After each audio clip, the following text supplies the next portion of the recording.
A 10-year-old girl is arrested by a police officer for no reason. She's scared and confused, not knowing what's going on. But just a few minutes later, something happens that no one expects. What happens next will shock you. Before we start the story, drop a comment below and let me know where you're watching from today. And if you enjoyed this video, don't forget to hit that subscribe button so you never miss an update. It was a regular Tuesday afternoon in the small suburban town of Cedarville, where everyone knew everyone else's business, and life seemed to move at its own slow, peaceful pace. Ella, just 10 years old, was walking home from school, her backpack bouncing slightly with each step. She smiled, humming a little tune to herself as she passed by the familiar houses, the sun shining down and the birds chirping overhead. Nothing seemed out of the ordinary in her world. There was no reason to expect anything but the usual. Until the sirens broke through the calm, without warning.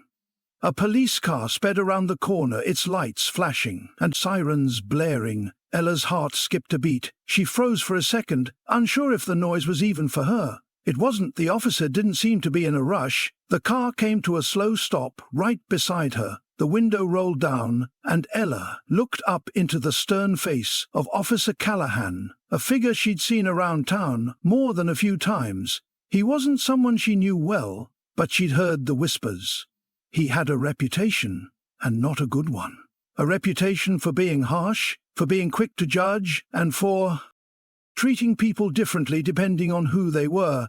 He had a look in his eyes today, though, that made her feel uneasy, even though she hadn't done anything wrong. "Hey, you there!" he barked, his voice cutting through the air like a blade. "What are you doing, walking around here by yourself?" Ella flinched at his tone. She'd been walking home alone for years.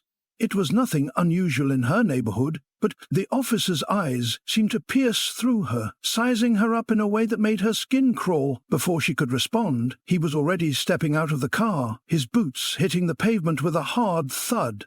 "I said, what are you doing here?" he repeated, taking a few steps toward her, his face twisted into something cold, something that didn't belong on the face of an officer of the law.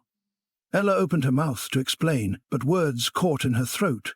She hadn't done anything. She was just walking home like always. But the officer wasn't listening. His eyes narrowed as he approached, his hand reaching out to grab her arm with a grip that felt too tight for comfort. "You think you can just walk around here like you own the place?" he growled. Ella's mind raced. She had no idea what he was talking about. "I'm calling this in. You're under arrest for suspicious activity." The words felt like a punch in her stomach. She wanted to scream, but I didn't do anything, but they were stuck behind the nod. Her nod in her throat. The officer wasn't listening. He was already pulling out his handcuffs, the cold metal glinting in the sunlight as he forced her hands behind her back. The whole world seemed to freeze around her. Ella's heart pounded in her chest, her breath coming in quick, shallow bursts. The people who had been walking by just moments ago were now stopping, turning their heads in curiosity. Some stared. Some kept walking, not wanting to get involved. A couple of people pulled out their phones, quietly filming the scene. But no one stepped in. No one challenged the officer.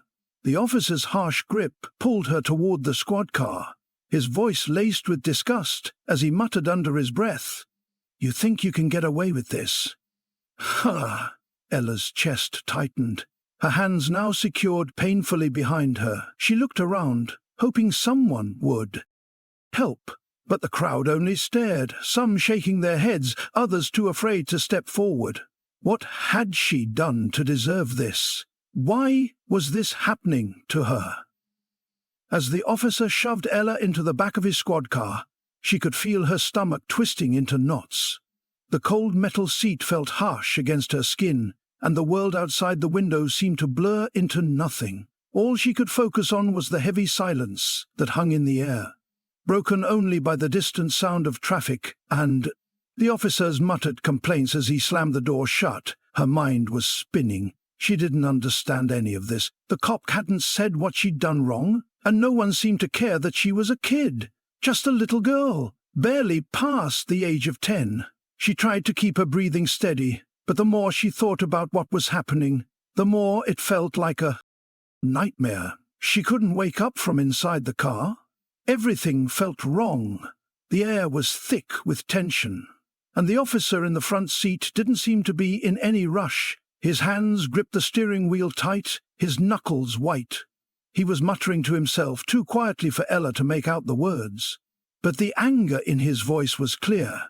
She could feel the weight of his hatred in the way he glared at her through the rearview mirror, his eyes cold, and, unforgetting, across the street a small crowd had gathered. People had started to talk among themselves. Their voice is a mix of concern and confusion. Some were pulling out their phones, capturing the moment, while others simply stood there, too afraid to speak up. Everyone knew about Officer Callahan. They knew his temper. They knew how he treated people, but no one ever said anything. People didn't want to get involved. A young woman in the crowd, about the same age as Ella's older sister, looked at the officer with visible disgust. She had seen this before. Seen the way Officer Callahan always seemed to pick out certain people, the ones who didn't look like him, the ones who didn't fit into his narrow view of who belonged and who didn't. It made her sick, but what could she do? What could anyone do? The system was too big, too powerful. She was just a bystander. The young woman took a step forward, hesitating for a moment, and then pulled out her phone. Her hands shook slightly as she started filming. "I'm recording this," she said, loudly enough for the officer to hear. "This isn't right." But the officer didn't even look her way. His focus remained solely on the girl in the back of the car as the officer's patrol car slowly rolled down the street. Ella sat there, staring blankly out the window. She didn't know where they were going, but she had a sinking feeling that it didn't matter. She had no idea how long she'd been sitting there. Minutes? Hours? It felt like time had stopped, like her entire life was on pause. All she wanted was to go home, to forget this whole horrible thing had ever happened.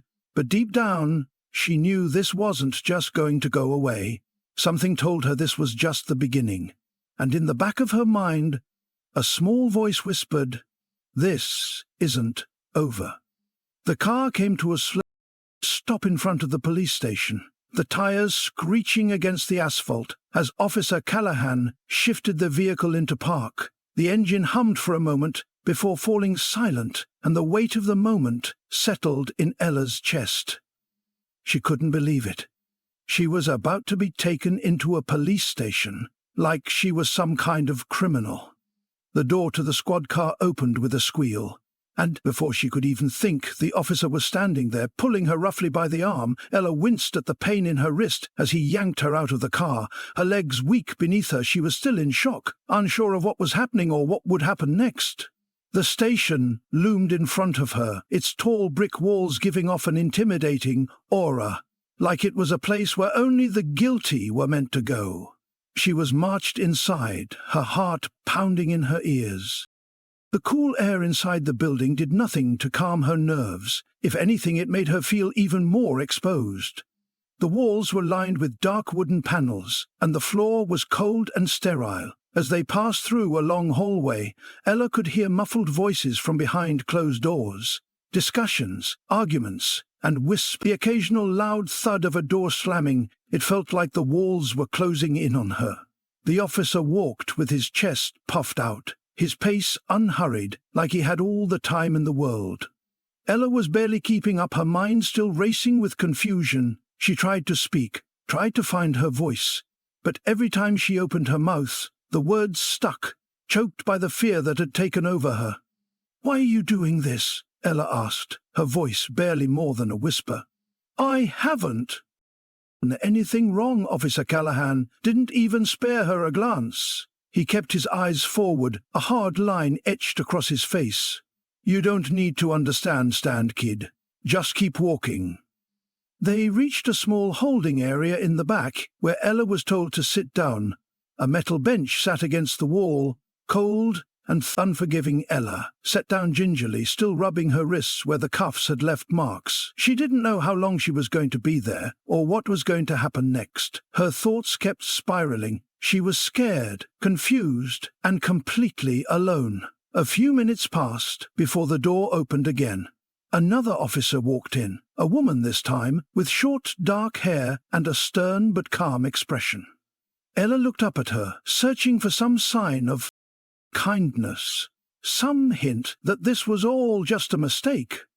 The woman didn't say anything right away, but her facial expression changed from one of real anger to one of recognition, as if the roach had spoken to her. Her eyes flicked to the file in her hand, then to Officer Callahan, who stood by the door, arms crossed. The tension in the room thickened as the woman took a step forward, her gaze now locked on Ella. There was something in her eyes, something that made Ella feel like she wasn't completely alone in this. "What's your name, kid?" the woman asked gently, her voice a stark contrast to the harsh tone of Officer Callahan. "Ella," she replied, her voice trembling. "Ella Johnson!" The woman nodded, making a quick note on the paper she was holding. "Ella, I'm Officer Ramirez. I'm going to make sure you're okay." "All right. I'll need you to stay here for a little while, but I'll be back to check on you." Ella nodded, unsure of what to do. She wanted to ask why this was happening, but she couldn't get the words out. Instead, she just sat there trying to process everything: the officer, the arrest, the confusion, and wondering if anyone would be able to fix this. As Officer Ramirez turned to leave, Officer Callahan, who had been silent until now, spoke up, his voice sharp and commanding. "Shake, just her, kid, shake, be out of here soon enough," he said, his tone carrying an almost dismissive note. Ella didn't understand why his words made her feel even more vulnerable, like she didn't matter to him at all. But just as Officer Ramirez was about to exit the room, something changed. There was a subtle shift in the atmosphere, like a heavy weight had lifted just slightly. The door